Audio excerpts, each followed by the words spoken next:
Hey everybody, Mags here. We are going to review some of the hints and tips that we've been given this year on the Dynasty Hot Seat. If you are new here, do me a favor, can you like, comment, share on this video for me, please, like you can see here. And then also, if you're new here, why not hit that subscribe button too? It really helps out. Right, on to the hints and tips.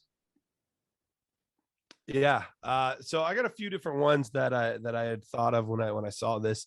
The first one is in your startup drafts or in your rookie draft. So obviously startup, it's the beginning of your new league. Rookie, you do that every single year. Take the best player available. I know that sounds so simplistic and that sounds so easy. It's like, well, duh, take the best guy. But I can't tell you how often where people are like, dang, I need a running back.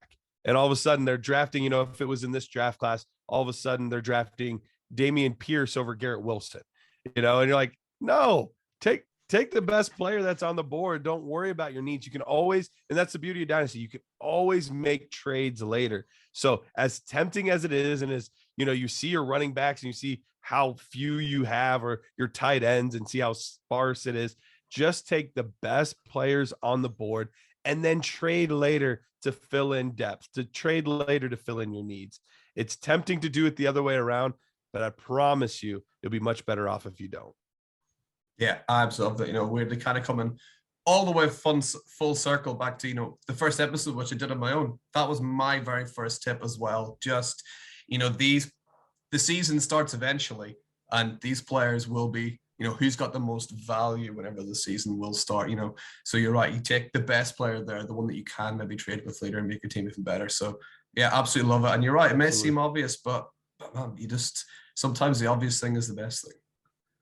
So sometimes you just need a friendly little reminder. But yeah. The second tip that I have here, and this one's a little bit more advanced. So we kind of gave you a beginner one. This one's this is next level.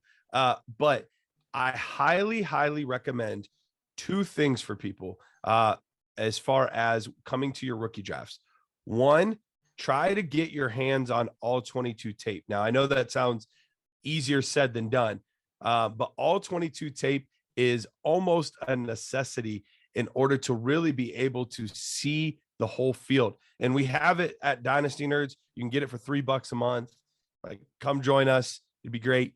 But the second thing, and I think even more so important than it, but they tie in together, you learn the basic concepts of blocking schemes. You don't have to be a blocking scheme expert. You don't have to understand every nuance of the duo blocking scheme or anything like that, but understand the basics of the gap scheme, the man scheme, the zone scheme.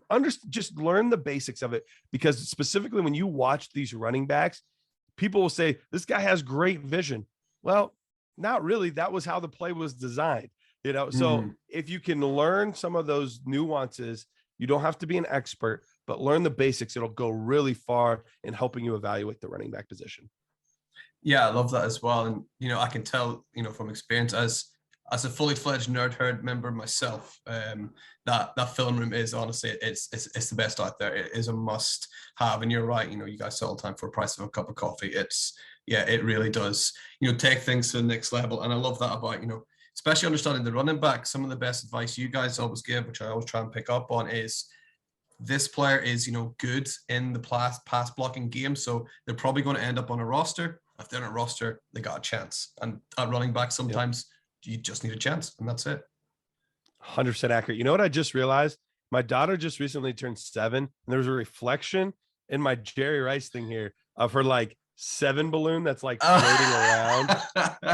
I didn't even notice that until this moment. Yeah. So if it looks like there's something weird happening in the background, it's the reflection through the window. It's just a balloon. Don't mind that.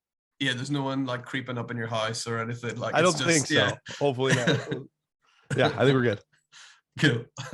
Nice. So yeah, I love that second tip for everyone playing. Yeah, a bit more advanced, but yeah, you're right. It's good to dig into the trenches sometimes as well. So what do you got for us for your third tip, Garrett?